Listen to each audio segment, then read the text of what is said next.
She didn't whisper it. She didn't hint at it. She said it directly, on camera, to the world. We live in a fake society, Hoda. A fake society, built by people with names you recognize, people with platforms worth billions, people who told you one story for decades and are now telling you a completely different one. It's not my fault, Jane. It's not my fault.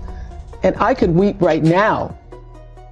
She could weep after 40 years of telling millions of women that discipline was the answer, that willpower was the cure, that the body was something to be conquered. Now suddenly, it's not her fault. I was so motivated by shame that I felt I could not take the drug. Because if I took the drug, I who have been the poster child for I can do it, I can do it, I can do it, willpower. But here's what nobody is connecting. Oprah Winfrey's obsession with looking younger, weighing less, and selling that obsession to the world didn't stop at Weight Watchers. It didn't stop at GLP-1 injections. And it didn't stop at crying on television about jeans. Jamie Lee Curtis is now pulling back the curtain on exactly how far Oprah has gone, and the picture underneath is darker than anything. 40년간 의지력을 설파하던 여성이 갑자기 눈물을 흘립니다. 내 잘못이 아니었다고. Cast your mind back to 1988, the year Oprah Winfrey rolled a wagon full of animal fat onto the stage of her talk show, 67 pounds of it. Representing every pound she had lost through sheer discipline and restriction. The audience went wild. The cameras loved it. The clip played on loop across every television network in America. It was one of the most iconic moments in talk show history. But here's the question Jamie Lee Curtis would want you to ask. Who was that moment actually for? Was it for the millions of women watching at home who had spent years fighting with their own bodies? Or was it for Oprah, a performance of victory, a theatrical demonstration that willpower wins, that if you just try hard enough, if you just want it badly enough, you can drag that weight off your body and parade it across a stage in a little red wagon? The message was clear. You are in control. You just aren't trying hard enough. All these years, I thought I was overeating. I was standing there with all the food noise, what I ate, what I should eat, how many calories was that, how long is it going to take. I thought that was because of me and my fault. 35 years. That's how long Oprah sold that message. 3.5 decades of telling women their body was a discipline problem, a character problem, a willpower problem. And then, in 2023, she got on GLP-1 injections. And suddenly, the whole story changed. Now she says obesity is a disease. Now she says genes are... 의지력이 답이라던 그녀가 35년 뒤 돌변합니다. 그리고 그 돌변의 타이밍마다 항상 새 상품이 있었습니다. That's the machine Jamie is dismantling, not the idea of medicine, not the idea of health. The machine that keeps women perpetually convinced that their body is a problem requiring an external, purchasable solution. First, it was willpower. Then, it was Weight Watchers. Then, it was GLP-1. What's next? And who profits every single time the narrative shifts? Now, before we go any further, we need to address something that is actively circulating online right now, because it is connected to this story in a way that the internet has completely missed. When the Department of Justice released documents connected to convicted sex offender Jeffrey Epstein, something happened almost immediately. Within hours, the internet was flooded. Conspiracy posts exploded across X, formerly Twitter. Wild claims, disturbing allegations, viral content engineered to shock rather than inform. One of those names caught in the blast radius of that chaos? Oprah Winfrey. That's right. Oprah Winfrey's name appears in the broader Epstein document index alongside hundreds of other high-profile individuals, including politicians,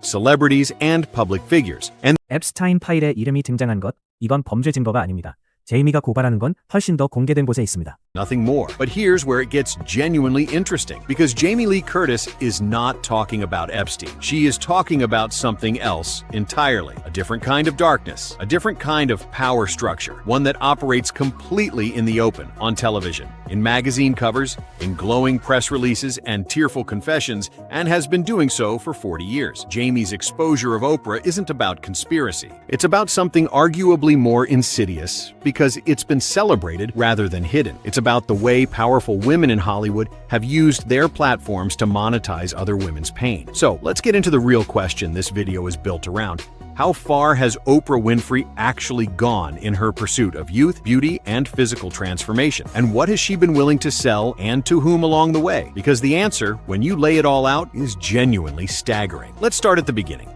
할로윈 시리즈 주연 제이미 리 커티스. 그녀가 이 문제를 말할 수 있는 건 직접 그 안에 있었기 때문입니다. And then, in 1985, at 25 years old, she let it happen to her. Yeah, I'm not shooting her today. Her eyes are baggy. And I was 20. 5. So for him to say that was very embarrassing. So as soon as the movie finished, I ended up having some plastic surgery. And how did that go? Not well. 25 years old. A cinematographer looked at her on set and refused to film her because her eyes were baggy. She was 25, and that one comment, one sentence from one person sent her down a path that would take a decade of her life. She got surgery, lower blepharoplasty, minor procedures, standard stuff in that world, the kind of thing agents and managers and directors quietly suggest all the time, as casually as they'd suggest a new haircut. That's just not what you want to do when you're 25 or 26. And I regretted it immediately and have kind of sort of regretted it since. 한마디가 수술로, 수술이 마약으로, 마약이 10년을 앗아갔습니다. I became very enamored with the warm bath of an opiate. You know, drank a little bit, never to excess, never any big public demonstrations. I was very quiet, very private about it, but it became a dependency for sure. A warm bath, that's how she described it. The relief of opiates after surgery, a dependency that lasted 10 years. One comment from one cameraman led to surgery, led to prescription painkillers, led to a decade-long opioid addiction. That is the real cost of the beauty machine, not the price tag on the procedure. The human cost, which is the decade of your life cost, the addiction cost, the identity cost. And Jamie is adamant this chain of events didn't start with her weakness or her vanity. It started with a system that told a 25-year-old woman that her natural face was a professional liability. The same system Oprah Winfrey has profited from for 40 years. 오프라는 이 시스템에 속한 게 아니라 증폭시킨 잠본인입니다. 개인의 고백이 아닌 산업적 수요 창출이었습니다. The face you see on Instagram is not a face. It's a digital rendering of a face, a phantom constructed by an algorithm. And women, young women especially, are surgically altering their actual faces to match a phantom that literally doesn't exist. Jamie compared unrestricted access to beauty filters to giving a chainsaw to a toddler. And that image, a toddler with a chainsaw, is exactly as alarming as she intends it to be, because this is the world Oprah Winfrey helped build. The world where a woman's body is a before and after story, where the after is always for sale, where the before is always framed as failure. Botox freezes faces, fillers distort proportions, surgical interventions alter genetics, and at the end of it all, you get what critics have started calling emotional paralysis actors who can no longer communicate naturally through facial expression because the tools of that expression have been chemically or surgically disabled. Jamie Lee Curtis isn't just fighting for vanity. She's fighting for humanity, for the right of a face to tell the truth, for wrinkles to be allowed to exist, for a body to be allowed to age without being treated as a malfunction requiring a pharmaceutical patch. What I really want to do is to continue to use who I am and what that represents as a force in the world, as a force for good, and to allow people to not let the noises of the world still their joy. Don't let the noise